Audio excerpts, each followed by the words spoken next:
કોઈ સુવિધા નહીં, કોઈ ફેસિલિટી નહીં, કોઈ આર્મી નહીં, કોઈ પોલીસ નહીં. જયારે મોટા મોટા નેતા આવે, કોઈ વીઆઈપી માટે પાછળ કેટલી ગાડી, ઉપર હેલિકોપ્ટર શેનાથી હાલે છે? ટેક્સ પે કરે છે એના ઉપર નથી. વીઆઈપી માટે જે સર્વિસ છે એ આ લોકો માટે કેમ નથી? હું નીચે આર્મી કેમ્પમાં ચિલ્લાઈને કહેતી હતી કે ઉપર કેટલા લોકો જખમી છે, તમે લોકો જલ્દી કંઈક કરો. અમે ઉપરથી પડતા આખડતા નીચે ઉતરતી હજી ઉપર કોઈ ફેસિલિટી ગઈ નહોતી. ઉપર આટલું બધું થઈ ગયું હતું, નીચે આર્મીને ખબર કેમ ન પડી કે ઉપર આ થઈ ગયું છે? આતંકવાદી અમારી સામે આવીને ગોળી મારી જાય છે. હિન્દુ મુસલમાનને અલગ કરીને હિન્દુના બધા ભાઈઓને ગોળી મારી છે. તો આપણી આર્મી કરે છે શું?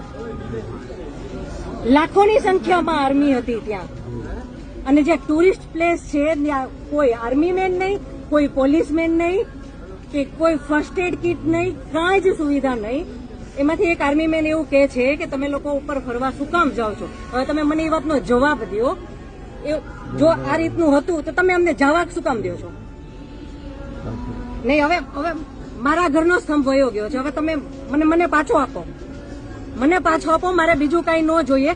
આજ પછી કોઈ દિવસ કોઈ વોટ જ નહીં કરતા. જો આપણી ગવર્મેન્ટને પોતાની જ સુવિધા રાખવી છે, તમારા પાછળ કેટલા વીઆઈપી હોય છે, કેટલી ગાડીઓ હોય છે, તમારો જીવ છે. આ ટેક્સ પે કરે છે એનો જીવ નથી. આ છોકરાઓનું શું? આનું ભવિષ્ય શું? આને ડોક્ટર બનાવી છે, આને એન્જિનિયર બનાવો છો, હું કઈ રીતે બનાવીશ? નહીં, મને ન્યાય જોઈએ. મારા છોકરાનું ફ્યુચર ખરાબ ન થવું જોઈએ. આટલા વર્ષની સર્વિસમાં એને ટેક્સ તમે કટ કરીને તમે સેલરી આપો છો ને, અને ઉપર જતા અમે કઈ પણ વસ્તુ ખરીદીએ છીએ, ક્યાંય જઈએ છીએ, ફરીથી ટેક્સ, ટોલ ટેક્સ, બધા ટેક્સ તમે અમારી પાસેથી લ્યો છો. તો મારા ઘરવાળાને જયારે જરૂર હતી ત્યારે કોઈ ફેસિલિટી નથી મળી. મને એનો ન્યાય જોઈએ. તમે લોકો અહીંયા જ રહ્યો, તમે કયો મને કે તમે શું કરશો એના માટે.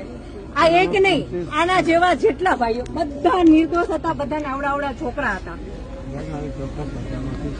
નહીં, સરકાર ખાલી કહે છે કે અમે કરશું. આ બધું બની ગયું. આ બધાને હોસ્પિટલ ખબર નહીં શું ફેસિલિટી મળી ન મળી. બીજે દિવસે આટલો કરફ્યુ, આટલી રોડ બંધ, રોડ ઉપર 100-200 જ્યાં જોઈને ઢગલા. નહીં સર, નહીં, સાંભળો, તમારે સાંભળવું પડશે. જયારે બધું પતી જાય પછી આપણી ગવર્મેન્ટ આવીને ફોટા પાડે છે કે અમે આર્મી ઓફિસર અહીંયા હતા, પોલીસ અહીંયા હતા, નેતા આવ્યા છે. પછી શું કામનું? અને આર્મી ઓફિસર એવું કેમ બોલી શકે કે તમે લોકો ઉપર જાઓ છો શું કામ ફરવા? અને ત્યાં એક બોલ્યો તો બાકીના બધા સાંભળતા હતા, તો કોઈ કઈ ત્યારે કેમ ન બોલ્યું? અમે ત્યારે એમ બોલ્યા કે આર્મી મુર્દાબાદ, કે આર્મી હાય હાય, તો અમને પકડીને કેમ અંદર ફેંકી દેશે?